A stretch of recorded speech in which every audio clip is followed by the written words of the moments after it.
இங்க வராதீங்க, அப்படியே போயிடுங்க, தம்பி போயிரு அப்படின்ற மாதிரி தாவேக்கால போய் இணைஞ்ச அனைத்து அதிமுகவினரும் கதறிக்கிட்டு இருக்காங்க.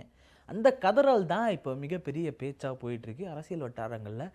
சில கிசுகிசுகளும் கிசுகிசுக்கிட்டு வருது. என்ன அப்படின்னா, நம்ம கடம்பூர் ராஜ் அண்ணா இருக்கார்ல, அவர் தான் புலம்பி தள்ளி இருக்கிறார் போல.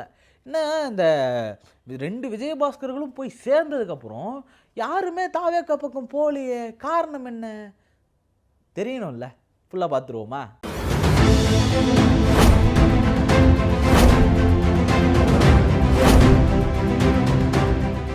வணக்கம் அன்பு தமிழ் சொந்தங்களே. அதாவது கிட்டத்தட்ட இந்த தாவேக்கா ஜெயிச்சதுக்கப்புறம் இப்படி ஒரு ரிசல்ட்டை யாரும் எதிர்பார்க்கல, பார்த்துட்டாங்க. பார்த்ததுக்கப்புறம் கிட்டத்தட்ட ஒரு 2 மாதம் ஆயிடுச்சு. இதில் 2 விஜயபாஸ்கர் இருக்காங்கல்ல, சி விஜயபாஸ்கர், எம்ஆர் விஜயபாஸ்கர், இவங்க 2 பேரும் போய் சேர்ற வரைக்குமே பார்த்தீங்கன்னா சனிக்கிழமையான ஆட்கள் சேர்ப்பு, அதாவது அதிமுகலேருந்து இணைப்பு விழா அப்படின்னு சொல்லி தொடர்ந்து நடந்துக்கிட்டே இருந்தாங்க. அதிமுகலேருந்து தாவேக்கால இணைஞ்சிட்டாங்க அப்படின்னு சொல்லி வாரம் சனிக்கிழமை இதை நடத்த ஆரம்பிச்சிட்டாங்க.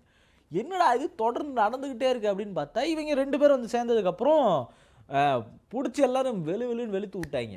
தாவேக்கா வாஷிங் மிஷின் அப்படின்னு வச்சு உள்ளே போய் வெளியே வந்தால் குட்காக்காரெல்லாம் காணாமல் போயிடுது அப்படின்னு சொல்லி யார் மேலே குட்கா வழக்கு இருந்துச்சு? நம்ம சி விஜயபாஸ்கர் அவர்கள் மேலே தான். இன்னும் நிரூபிக்கப்படவில்லை, ஆனாலும் இப்பொழுது இருக்க போகிறது இதுதான் இருந்துக்கிட்டு இருக்கு. அவர் மேலே வழக்கு இருக்கிறது நிதர்சனமான உண்மை தான், அதை யாராலையும் மறுக்க முடியாது.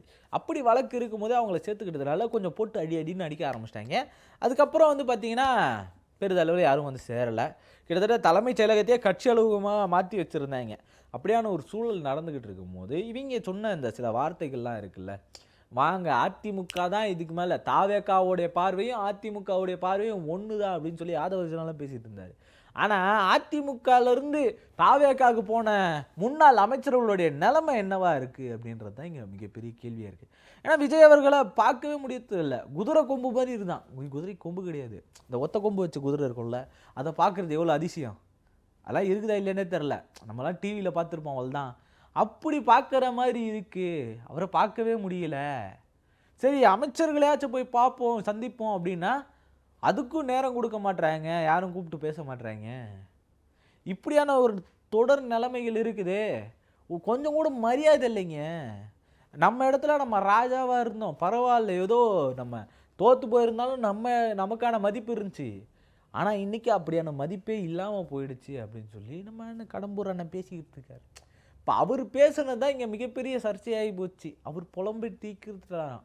இன்னும் அது மட்டும் இல்லாமல் இன்னும் பல இடத்துல வந்து பார்த்தீங்கன்னா எல்லாருமே வந்து பார்க்கவே முடியல, ஒருத்தரையும் பார்க்க முடியல. நான் எம்எல்ஏவாக இருந்தேன், ஜெயிச்சு இருந்தேன், ஆனால் இப்போ என்னால் அந்த இடத்துல போய் நிற்க முடியல. அதிமுக பேரை வச்சு அங்கே ஜெயித்தவங்க பல பேர் இருக்காங்க. அந்த 6 பேரும் போய் இப்போ என்ன பண்ணிட்டாங்க அப்படின்னா, கிட்டத்தட்ட 6 எம்எல்ஏ ரிசைன் பண்ணிட்டு அங்கே போய் சேர்ந்துட்டாங்க. அண்ணன் சி சண்முக அண்ணமும் எஸ்பி வேலுமணி அண்ணமும் பரவாயில்ல, இப்போ என்ன பண்ணுறதுக்கு தெரியாமல் அவங்க ஒரு பக்கம் முழிச்சுக்கிட்டு இருக்காங்க. ஒரு பக்கம் அவங்க தரப்பு என்ன சொல்கிறாங்க அப்படின்னு பார்த்தீங்கன்னா, சேப்பா இவங்க கூட பரவாயில்லப்பா, திமுக சைடில் கண்டுக்கவே மாட்டுறாங்க, யாரும் கூப்பிட்டும் பேச மாட்டுறாங்க, இல்லைனா அவங்க பக்கமாச்சு போய் சேரலாம், இப்போ அதுக்கும் வாய்ப்பு இல்லாமல் போயிடுச்சு, நாங்கள் என்ன பண்ணுறது அப்படின்னு ஒரு பெரிய திருன்னு முழிப்பிலேயே தான் இருந்துக்கிறாங்க. ஒழுங்காக 2 பேரும் இங்கே இருந்திருக்கலாம். அப்படி இருந்திருந்தா மதிப்பு நல்லா இருந்திருக்கும், தங்களுடைய செயல்பாடுகள் சிறப்பாக இருந்திருக்குமான்றதெல்லாம் பின்னாடி. ஆனால் அவங்களுக்கான ஒரு மரியாதை இருக்குதுல, அது இருந்திருக்குமோ என்னவோ அப்படின்னு எல்லாரும் வருத்தப்படுற லெவலுக்கு எல்லாரும் மாறிட்டாங்க. என்னப்பா இது, ஏன் இப்படி நடக்குது, இதுக்கான காரணம் என்ன அப்படின்னு எல்லாரும் யோசிச்சுக்கிட்டு இருக்காங்க. நம்ம விஜய் அவர்கள் மதிப்பு கொடுக்கலையே, அவர் எல்லாரையும் மதிப்பார் அப்படின்னு எல்லாரும் ஒரு பக்கம் யோசிச்சுக்கிட்டு இருக்காங்க, பேசிக்கிட்டு இருக்காங்க. இப்போ இந்த பேச்சு காரணம் என்னாச்சுன்னா, இந்த இணைப்பு விழா ஒரு இடத்துல கூட விஜய் அண்ணன் வரல. எல்லாருமே யார் வந்தது அப்படின்னு பார்த்தீங்கன்னா, நம்ம புஷ்யாந்த் அண்ணன், ஆதவர்ஜனா அண்ணன், யார் தலைமையில் போய் சேர்றாங்கன்றது இங்கே போட்டி, அவங்களுக்குள்ள கட்சிக்குள்ளே போட்டி. புஷ்யானந்த் அண்ணன் தலைமையில் நிறைய பேர் வராங்களா, ஆதவர்ஜனா அவர்கள் தலைமையில் நிறைய பேர் வராங்களா? இப்போ ஆதவர்ஜனா வெளியிலேருந்து வர பல பேரை சேர்த்துக்கிட்டு இருக்காரு, அவங்களுக்குலாம் சீட்டு கொடுக்கணும்னு சொல்லிக்கிட்டு இருக்காரு. இப்போ பதவி விலகிட்டு போனாங்களா, அவங்களுக்குலாம் சீட்டு கொடுப்பாங்களானே சந்தேகமாக இருக்குது. காரணம் என்னன்னா, புஷ்யானந்தனை இங்கே சண்டை போட்டுன்னுக்கிறாரு தாவேக்கால.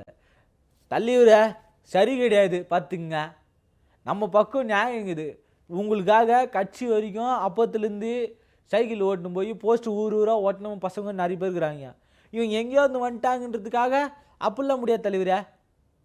இவங்கெல்லாம் சேர்த்ததுனால தான் நமக்கு 108 தொகுதி. இவங்கெல்லாம் சேர்க்கலன்னு வச்சுக்கோங்க, இன்னும் அதிகமாக போயிருக்கும் தலைவரே. நம்ம மேலே இந்த மிஸ்டேக்காக தான், தயவுசெய்து அவங்களாம் சேர்க்காதீங்க அப்படின்னு புஷியானந்தோட ஒரு பக்கம் சண்டை போட்டுங்கிறாராம். பதவியே இவங்களுக்கு குத்தாகணும், இந்த பதவி கொடுக்கல அப்படின்னா பாரு தலைவரை நான் கோச்சின்னு போயிடுவேன் அப்படின்ட்டு. ஆனால் அவர் மேலேயே ஒரு ஊழல் கேஸ் இருக்குது.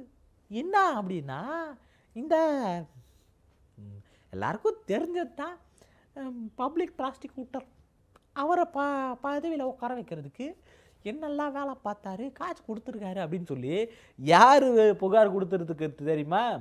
தாவேக்கால இருக்கிறவங்க புகார் கொடுத்துருக்காங்க. இந்த நிலைமையில தான் இப்போ தாவேக்கா இருந்துக்கிட்டு இருக்கு. இதில் அண்ணன் நேற்று வேறு, விஜய் அண்ணன் வேறு நேற்று போய் புலன் விசாரணை ஆரம்பிச்சிட்டார். அவர் எப்படின்னு பார்த்தீங்கன்னா, ஒரு எம்சி ராஜா கல்லூரியில் இருக்கக்கூடிய அந்த ஹாஸ்டலுக்கு போய் பார்த்துருக்காரு. பார்த்தது ஓகே சூப்பர்ப்பா பரவாயில்ல, இப்படியே தான் இருக்கிறாரு, வாய் துறக்க கிடையாது. இப்போ ஒரு ஆய்வுக்கு போகிறாங்க, யாராச்சும் உங்ககிட்ட ஏதாச்சும் தவறு இல்லை இந்த இடத்துல இப்படிலாம் நடக்குது அப்படின்னு சொல்கிறாங்க அப்படின்னா நீங்கள் என்ன பண்ணுவீங்க? ஓ ஏன் அப்படி, சரி வேறு என்ன பண்ணுறாங்க, இன்னும் என்ன பண்ணலாம், ஓ இப்படின்னு வாய் அசையும். வாய் அசையக்கூட மாட்டேங்குது. கேமரா முன்னாடி இருந்தால் வாய் அசையாதா? கொஞ்சம் லாங்கில் இருந்தால் தான் அசையுமா அப்படின்னு பல பேர் கேட்குறாங்க. ஆக்ஷன் சொன்னால் பண்ணிடுவாரோ அப்படின்னு பல பேர் விமர்சிச்சுட்ருக்காங்க. நல்ல விஷயம், போய் நீங்கள் ஆராய்ச்சி பண்ணிட்டு வந்துருக்கிறீங்க, ஆய்வுக்கு போயிருக்கீங்க, சமூக நீதி விடுதியில் போய் பண்ணியிருக்கீங்க. அந்த சமூக நீதினு ஏன் மாற்றினீங்கன்ற ஒரு கேள்வி இருக்குது. சும்மா பேருக்காக சமூக நீதினு வச்சுக்கிறதா அப்படின்ற ஒரு கேள்வி இருக்குது. ஆணவ படுகொலை நடந்துச்சு, அதுக்கு என்ன நடவடிக்கை எடுத்தீங்கன்னு ஒரு கேள்வி இருக்குது. எத்தனை ஆணவ படுகொலை நடந்துச்சு? தனி சட்டம் இயற்றணும்னு போராடிக்கிட்டு இருக்க உங்கள் அமைச்சரவையில் பங்கேற்றிருக்கக்கூடிய அண்ணன் மணியரசு அவர்கள் போராடிக்கிட்டு இருக்காரு. அதுக்கு என்ன நீங்கள் செவிசாய்ச்சிங்க? இதில் இடையில பேச்சு வேறு, இவர் பாமகவோட பேசிக்கிட்டு இருக்காரு அப்படின்லாம் பேசிக்கிட்டு இருக்காங்க. இப்போ அதெல்லாம் உண்மையா? இப்போ இந்த இடைத்தேர்தலில் ஃபோக்கஸ் பண்ணி மட்டும் இருக்கக்கூடிய செயல்பாடுகள் இருக்குது.